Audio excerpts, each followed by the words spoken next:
ngam en ɗon mbiya yo ɗo je muallif o nasti ha nokkure nde kuuje ɗon ɗe dagata ko debbo marɗo al'ada waɗa ɗum o wolwi haala qur'an haɗɗo en fammi sika to nden ko tokki bo wiyata an mu'adata binti abdillahi qalat sa'altu aishata radiallahu anha fa qultu ma balu lhaidi taqdi الصوم ولا تقضي الصلاة فقالت أحرورية أنت قلت لست بحرورية ولكني أسأل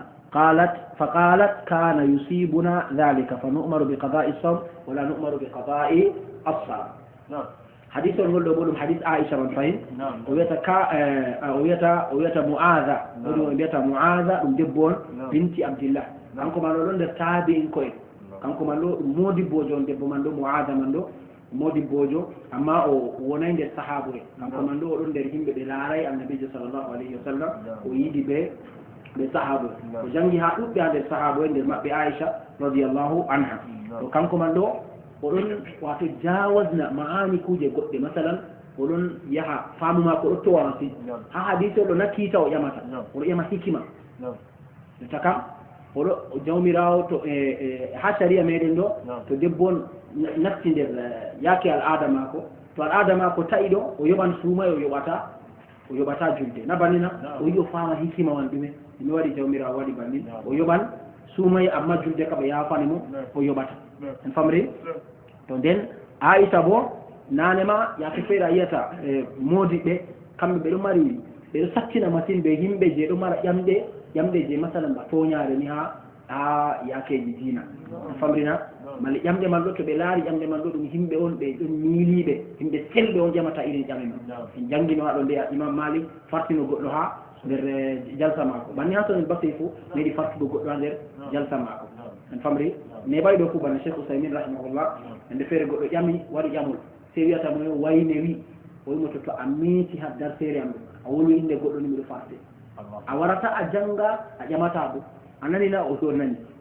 en famri jongo yiɗa o ƴona inde goɗɗo wayne wi kaga malli bo wayne waɗi kaga o yiɗo nana babbal ma en wari ha en janga ko haala diina en wari woni huɗugo e goɗɗo na en wari ƴewtugo inde goɗɗo na donc haala goɗɗo waɗini goɗɗo waɗini ɗo kana kay to yaake feere to goɗɗo yi masalan bana ha yani ƴami je ɓe ƴamata mo foti wato hande o tursa ɗo on ma bana Aisha radiallahu anha no waadi ɓe Mu'adha man ɗo o wiyata sa'altu Aisha Mu'adha man o wiyata mi ƴami Aisha radiallahu anha fa qultu semi wiyata mo yo ma balul ha'id ko wonani haylowo kam taqdi sawma oɗo yoɓa suumaye wala taqdi sala amma o yoɓata ko julde ko wonani mo kanko kam fa qalat si Aisha wiyata mo yo a haruriyatun anti anka a haruriya na to ɓe mbi haruriya ɗo woodi wuro ngo ɓe mbiyata harura ɗo ha leddi Iraq woni ha ɗakki Kufa famri ɗon no ɗo ɓadiɗiri ɓe Kufa haruriya man ɗo yaake Ali ibnu Abi Talib egginowo Madina o hooti ɗo ha Kufa man ɗo tiggi asima dawla julɓe ha ton ha Kufa man ɗo to wuro yimɓe wonɓe ha wuro harura man ɗo kamɓe man ɗo kamɓe o finam yimɓe je wurti wi yiɗa laamu Ali en andi ha sharia islam dagata ko yimɓe non noon ɓe hafta ɓe wiya ɓe yiɗa laamu ardiɗo to yiɗi ɗum président jo to yiɗi ɗum lamɗo to yiɗi ɗum moyjo fo yimɓe on ɗumma ɓe mbiya ɓe jiɗa goɗɗo ɓe jiɗa o dilla ɗo kañum kam na ɗum islama modi ɓe ɗon mbiya yo dagata ko waɗugo banni to goɗɗo ardi on ɗo to o ñidduɗo larte hoore mum moƴine kuuɗe mum jawmirawo moƴina no en famri sika donc haala waygo ɓamta turta ɗo wato ardiɗo se vurta kam ɗo ka ɗum luutugo sharia bo to a luuti ɗum ko ndey noy aqiba man fitina ɓurat ko warata ɓaawo ɓurat kono banni en ɗo yiya lesɗe man kono banni ɗum wala haaji se en wolwa to ɗoro ɗo kala laamu pat to laamu ɗo jooɗi ɗo laamu ka nasiha ɗo waɗanta ɗum nasiha bo infiradan na wara wa'a dow mimbar malla banni na a yaha réseau social ɗo huɗa laamu na banni no a waɗata ɗo noy a yaha fard min be ma ndama nda lamɗo malli bo ndama nda président a wiyama ta a wata a windinamo ɗeɗo kanko jangata famri a wannamo nasiha kugal kaza ɓe kaza kayi man ɗo yahata famri bana modi ɓe saudia no ɓe goni kamɓe lamɗo no yetti pat ɓura ɓe dara ha yeeso makko ɓe mbiyamo goonga to yiɗi o jawa to yiɗi o sala amma ɓe yummitinta ɓe turtinta ko yimɓe turtira lamɗo kam lamɗo man ko wurtini qarar pat kamɓe man ɗo ɓe wala en ɗo andino Ibnu Baz wajino ɓe lamɗo Fahad banni bo Usaymin rahimahullah no wadi be lamdo Abdallah ko nandi be mabbe don be pubbe pat mabbe do be don mari laabiji no be wolidinta lambeji mabbe ha sharia ka banni don be turtirta ko lamdo to kambe himbe harura man do kambe fenam wurtugo do Ali be biata Ali do kanko man do mara mujamala wato dina do hoyi ha mako masin o do hoysina la himbe dina to kay wadi be yidamo be yidi goddo je mo sattinta dina wara fabri kambe be biata khawari famrina kambe nanta jutta akli mabbe yani kambe faru mabbe kambe habbata bomji mabbe no be futtale juude kambe boyo ko be jodi dina do be yidi dina do sata masin famrina be tabande kollo ta janga famina kujeji be patta wada famrina kambe ka dina do ko me funa se sata kawbe yonata khawari famrina kambe do jakna yiyam jullo do koy dum mere do tabe walina goddo be hirsa do na dum hunde feere famrina kambe be yata khawari de sattin go dina mabbe do kambe be sani jabugo je annabi jo wiyo rewbe kambe yobata ko julde ama yoban sumay ha khawari den kambe rewbe mabbe yoban julde dum le rume dum de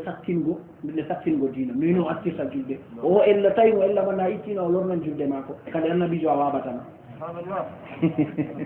la fa andi do kalon to den ditaka sende Aisha de Muaza go jamimo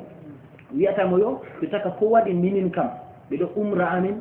min yoba sumay amma be umratan min yoba julde kadi me wadi to kanko man do Aisha numi tema kanko fu odon mari odon yaada be mazhabato himbe haruriya ngo famina ya yota Aisha yota mo anka haruriya na aro tukka mazhaba khawari enna se o yata Aisha nay o yata fa qultu se o yata lastu bi haruriya min kam wona mi haruriya nani wona mi khawari o wi Aisha go bani walakinni as'al wata min kam ro jama yamul mi fahama tan famritika to Aisha de fahami yo kanko do nawdo mari mazhaba feere la inma o yidi jamugo tan ha o fama dina Aisha yota mo yo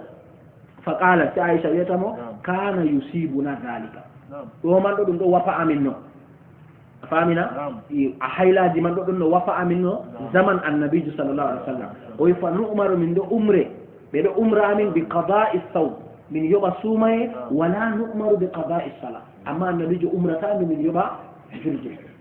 famrina Aisha de takando yami Aisha hikima Aisha bo hutiniri nasiji famina annabi jon umratano be yoba jule amma do umra be yoba sumay ana Aisha yiki mo hikima do na yayi mo hikima hutiniri tan nasiji kolli moyo yani kayum kadum nasi wari daga sharia de takam wi'ugo yo de tafa hikima kam foti en hetta hikima foti bo en hettata ko wadi de wi en ngada kaza ko wadi de wi en ngada kaza to a hettima o ta hetta bo no na don doma a wada famri to nder ko modi be wiata yo hikima ko wadi sharia wiyo debbo yoba sumay taw yoba julde be wi nder hikima man yani yaake feere tawan debbo do yamal adama ko do na balde sappo feere balde sappo e kene na banila to be wi o yoba julde do atawa de weti fo do jula ay tampinan ko na bani yani ko dum wadi nyalde nayi atawa to timminal adama ko do nanga o nanga jobe yani ha julde atawa o do wali jula tan non to do mano dum teddudum do mako to amma sumay kambe dum de wori hitande warata khalas do kabe yamo o yoba kayum man bo yobugo man sumay man bo be tonganay mo be wakkati daga lewru yani juldande lewru shawwallo ha yaarugo lewru sha'ban foti lebbina de sappo e go maro yoba famrina shartita ka bo se o yoba dum o tokkindira banaji sumay man masala sumay balle tati tokkimo wajibay do mako o suma hande jango fabbi jango tokkindira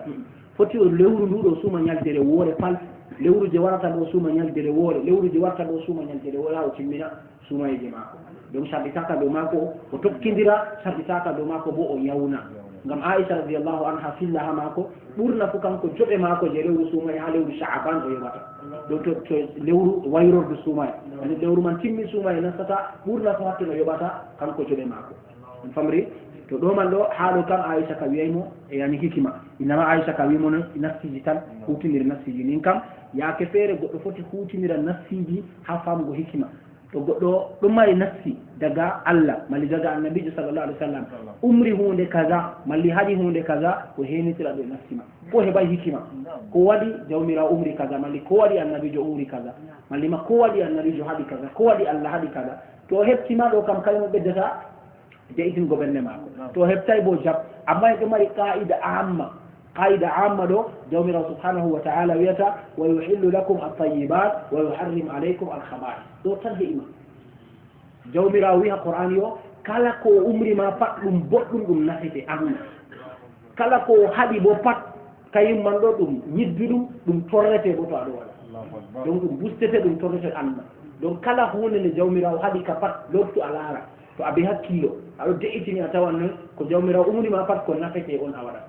ko jawmirawo haɗima bo pat noon kayum man ɗo ɗum torrete ɗum nafatama kañum waɗi jawmirawo subhanahu wa ta'ala haɗima to ngam majum kadi ɓe fondeki jawmirawo subhanahu wa ta'ala en timmini babol yani kitabu tahara ko laarni haala senwe ka ƴam en timmini inchallah to allah cenɗo muñen tam